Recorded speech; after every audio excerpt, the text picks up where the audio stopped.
speculate on what it is, my basic thesis is that in some ways this is sort of a shadowy imprint of globalization with this apocalyptic thing in the background. And the basic thought is that because you can only bet on globalization, everything goes one way.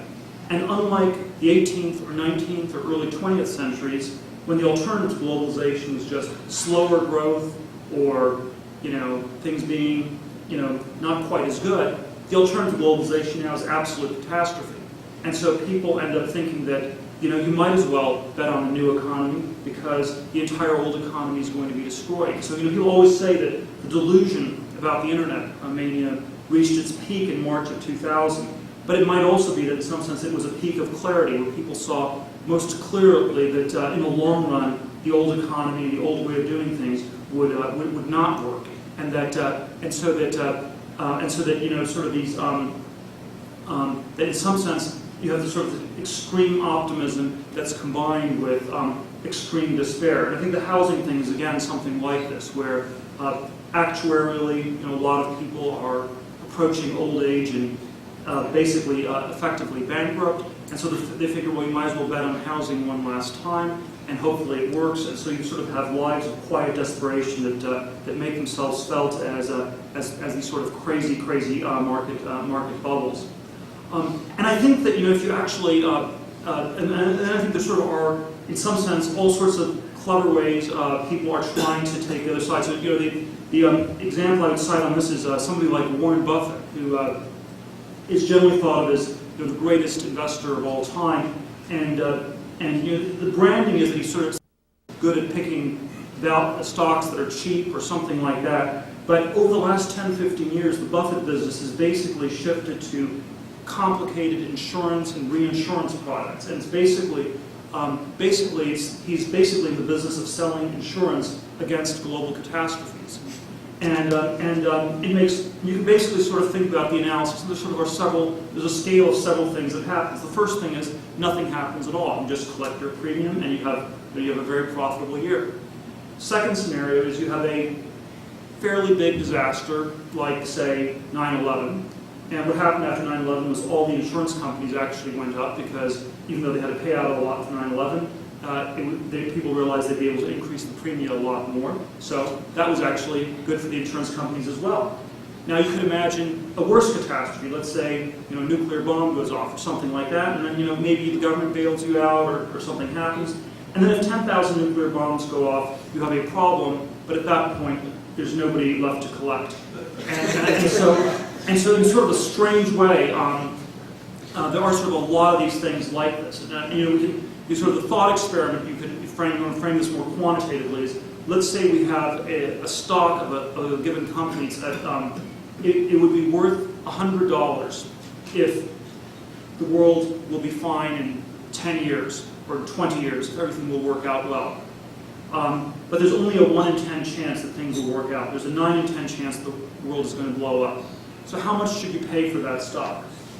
Now, if you did it mathematically, if you were, say, a Martian or something like that, you'd say, well, maybe I'll pay $10. It's worth 1/10 of, there's a 1 in 10 chance it's worth 100, 9 in 10 chance it's worth 0, so I'll pay 1/10, I'll pay $10. But since you're not a Martian, and you can't sort of go to outer space if something goes wrong, actually maybe it makes sense to pay $20 or 30 or 40, or anything less than 100, because again, you have this very strange dynamic where in one scenario things work, and the other one they do not. It is obviously very hard to know where things go from here in this context. I suspect that we're likely to have several decades ahead of us of these sort of hyper boom, hyper bust cycles, and then we eventually either solve all these problems and we get to a world that gets to good globalization, or something goes badly wrong. But we should sort of keep in mind that we don't really know what globalization is going to look like, and we don't know quite how it is going to work. And we can sort of imagine various components. I think the history where it meant, cars and radio and railroads and outer space and Japan and the internet and labor in emerging markets and hedge funds and housing in London and Manhattan is at least suggestive that when it actually happens, even if everything works out, it will happen in a way that may be extremely different from what people expect. And if you can figure out how it's going to happen, I do think that you will really make money, and it will not be a bubble. It will be real.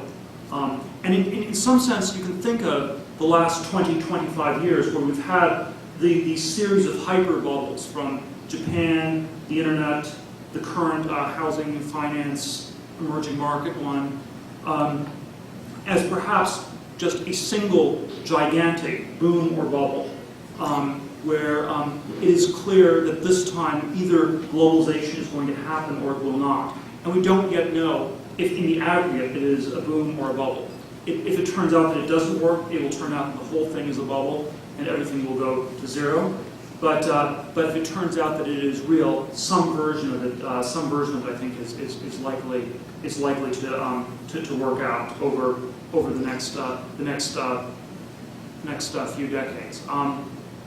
And you can sort of analyze this through various different countries. The thing that I do think tends to get very much mistaken is that people, there sort of are all these subtle ways in which people think about specific contexts that seem like they're necessary for globalization, but it may turn out that they're just, you have these tiny approximations and you end up with catastrophic errors. So just to cite sort of a very current example, you think about the future of China.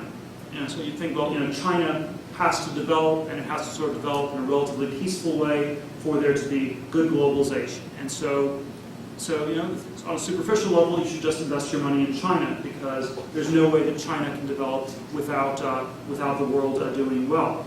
But then, if you sort of drill down on it, there are sort of many different ways that China could actually develop, and the most straightforward that I suspect will happen is that it will be much like the development of the internet, where you have a whole wave of businesses that have been sold to the public. They're not going to quite work, and then over the next decade or two, there'll be other businesses that will emerge and will be very successful. So it may be the case that China does well, but investments in China do not. And I think this kind of a frame would be a very helpful one to use in a number of different contexts. So I think it's I think what I think is probably the most frightening about our current situation is not that necessarily it's just so scary or anything like this, but it is that in many ways the incentives are all lined up for people not to think about these problems and not to think about them really hard. So if you're an investor who's worried about a nuclear war, this is a waste of your time. You should not be doing it. And you can do say the same thing about many other contexts. And I think in some ways the most recent finance and banking crisis that's sort of been rolling in the U.S. over the last year is again, it's a symptom of where people decided it was too complicated to think about all this, and you were just going to think about extremely small local perturbations. Nothing could happen that was systematic because the big picture is too complicated. We can't think about it. We can't make sense of it. And so again, I think it's hard to know how globalization happens. I think it also is equally problematic to not think about it, because then you end up with a situation where you end up making all sorts of local decisions. You assume the whole machine is going to work. The personal version of this that happened was that people assumed housing would keep going up, and so you had it was we don't really understand how the housing market works, but we think it will generally keep going up, and that was how people sort of bet on it on the consumer side. So I don't exactly know how it will unfold in the decades ahead, but I certainly hope to be around to see it, and I'm very grateful for this conference and events like this, where I think we are really thinking about the kinds of issues that are in some ways only being hinted at the very periphery of so much else that is going on in our world. Thank you very much.